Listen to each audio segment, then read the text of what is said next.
So what kind of respiratory device might this need? Well, depending on how bad their cough is and how bad their oxygen's at. If it's lower, like in the 50s, 60s, maybe 70s, they obviously want to be on a high flow respirator. Just make sure they get enough oxygen and put them in that 92% threshold or above. Really, it just depends. If they're at like 90% with a nasal cannula would work. A couple liters, just really depends on where they're at.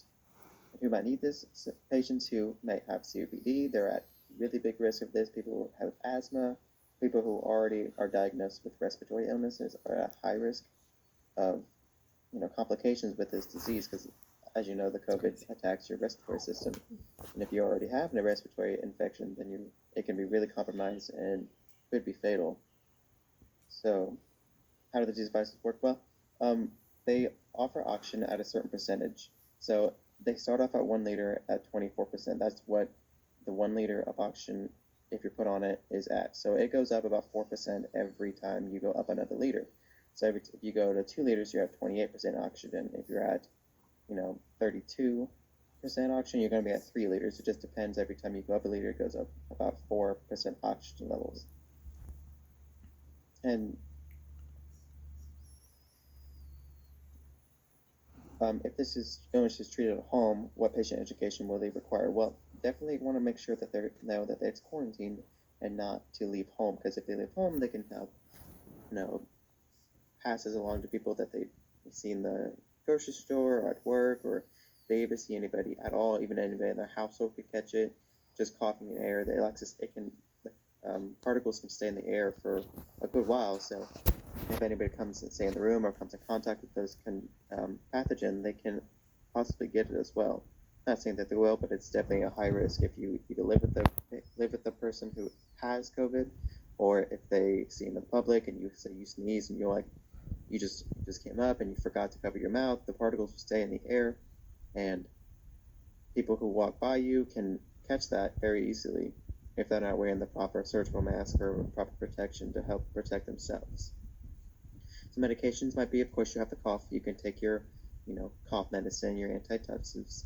You can take, anything that with the fever. Your Tylenol will help best. You can help with anything else really with that. Oxygen therapy, you can really use that, like I said, with the oxygen levels being lower because of your respiratory infection. You can help with oxygen, get your oxygen levels back up. You can have an oxygen tank set it to however many liters that the nurse deems that you need as of where your baseline could be at. So breathing treatments, you can also use albuterol. They can prescribe that at home, and that will help with your breathing as well. Of course, there are some side effects of that. You got to make sure you know how to take albuterol, and make sure you know how to take type of inhalation medications. You want to make sure you rinse your mouth out, make sure it's clean with 8-to-1 vinegar.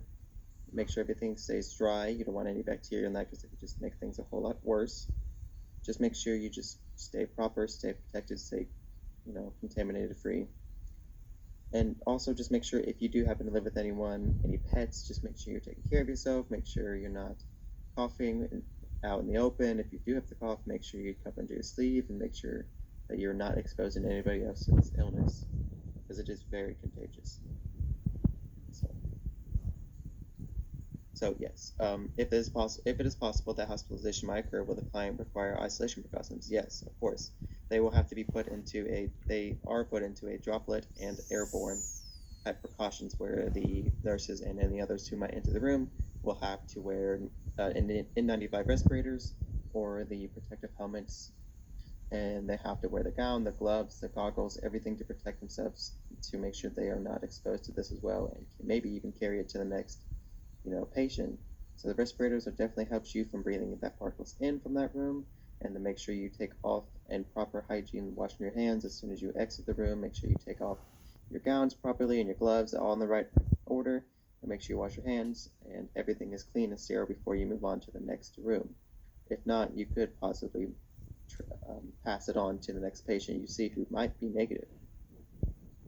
So if a patient came in with this, to explain to them what we have to do with the PPE, we would tell them that we know that this virus is very contagious and is spread through airborne and or droplet precautions, one of the two.